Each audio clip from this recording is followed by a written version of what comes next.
Angelica, kukunin na ng ABS-CBN.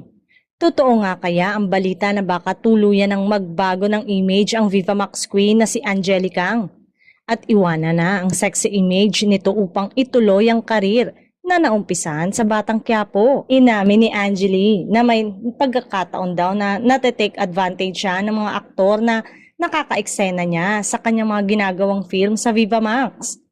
Noong unang araw, akala niya ay madali lang, katwiran daw niya noon. Iaarte lang naman daw niya ang mga eksena, ngunit ngayon daw ay medyo nag-widen yung pagkakaintindi niya pagdating sa acting. At habang patagal ng patagal, dun umano niya nare-realize na nakakadrain na din ang ginagawa niya dati. Ngayon ay natupad ang pangarap ni Angelica na mapasama sa Batang Quiapo ni Coco Martin dahil gusto niya nang mag-action. Inamin niya na yon talaga ang pangarap niya. Yun nga lang, mas nauna siyang napunta sa paggawa ng mga film sa Viva Max.